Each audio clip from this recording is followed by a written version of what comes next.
Hello friends, welcome back to once upon a taste and vlogs. ఈ రోజు మన recipe సేమియా మిక్చర్.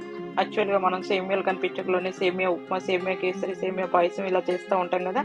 ఈరోజు డిఫరెంట్గా నేను మీకు సేమియా మిక్చర్ చేసి చూపిస్తాను. ఇది చూసే ముందు యాజ్ యూజువల్ కొత్త వాళ్ళు ఎవరైనా మన ఛానల్ని చూస్తుంటే ప్లీజ్ సబ్స్క్రైబ్ చేసుకోండి. ఒక వీడియోకి లైక్ చేయండి ప్లీజ్. దీనికి కావాల్సిన ఇంగ్రీడియంట్స్ చూసేద్దాం.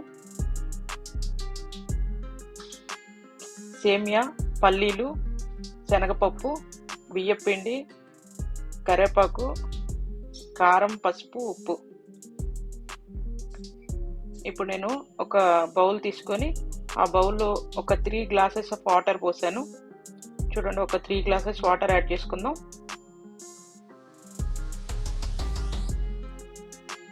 సేమియాలు ఉడికించుకోవాలి. మనం తీసుకున్న సేమియాని అందులో యాడ్ చేసుకున్నాను. ఒక 200 గ్రామ్స్ సేమియా. వీటిని బాగా ఉడికించుకోవాలి. చూడండి, ఒకసారి చెక్ చేస్తాం ఉడికినాయా లేదా అని. ఇలా ఒక 2 టైమ్స్ పొంగొస్తే సేమియా ఉడికిపోతుంది. ఇలా మనం చేత్తో ఇలా నలిపితే ఉడికిపోయినట్టు తెలుస్తుంది. కట్ అయిపోతాయి కదా. అప్పుడు ఇలా స్ట్రైనర్ తీసుకొని ఆ వాటర్ లేకుండా సేమియాని తీసుకొని సైడ్కి పెట్టుకోవాలి. ఇప్పుడు నేను ఆ సేమియాని సైడ్కి పెట్టి అవి ఆరేలోపు డీప్ ఫ్రైకి సరిపడా ఆయిల్ తీసుకున్నాను. ఇప్పుడు ఈ సేమియాని ఒక్కసారి ఇలా కలుపుకుంటే కొంచెం చల్లారుతాయి. ఇలా చల్లారాక మనం ఆల్రెడీ ముందుగా తీసి పెట్టుకున్న బియ్యం పిండిని ఇందులో యాడ్ చేసి ఇది బియ్యం పిండితో మిక్స్ చేసుకుందాం. ఒక పెద్ద టేబుల్ స్పూన్ తోటి ఒక 3 టేబుల్ స్పూన్ బియ్యం పిండి పడుతుంది 200 గ్రామ్స్ సేమియాకి. చూడండి, 3 టేబుల్ స్పూన్ బియ్యం పిండి యాడ్ చేసుకున్నాను.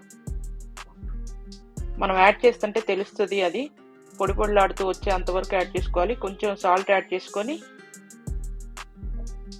ఒకసారి మళ్ళీ మిక్స్ చేసుకుందాం.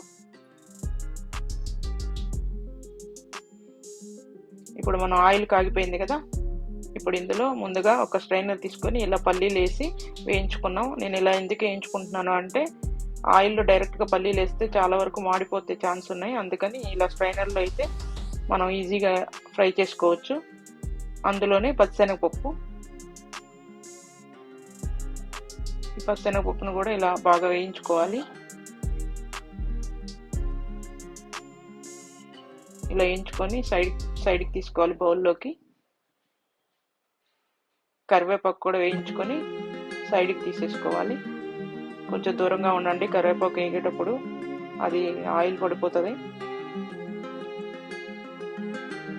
ఓకే, అదే ఆయిల్లో ఇప్పుడు మనం ముందుగా బియ్యం పిండితోటి కలిపి పెట్టుకున్న సేమియాని ఇలా యాడ్ చేసుకోవాలి. ఇలా యాడ్ చేసుకొని డీప్ ఫ్రై చేసుకోవాలి. కొంచెం కలుపుతూ ఉండండి, ఎందుకంటే కొంచెం అది ముద్దగా అవుతుంది. ఉడికే కొంది నార్మల్గా విడిపోయి వస్తాయి. ఇలా ఫ్రై అయిపోతుంది, చాలా క్రిస్పీగా వస్తాయి. చూడండి, అవి కూడా అదే బౌల్లోకి ట్రాన్స్ఫర్ చేసుకోవాలి. మిగతా సేమియాలను కూడా యాజ్ ఇట్ ఈస్ అలానే చేసుకొని ఇందులో ఒక 1/2 టేబుల్ స్పూన్ పసుపు యాడ్ చేసుకోవాలి. ఒక 2 టేబుల్ స్పూన్ కారం ఇలా యాడ్ చేసుకొని ఇప్పుడు దీన్ని మొత్తం ఒకసారి మిక్స్ చేసుకుందాం.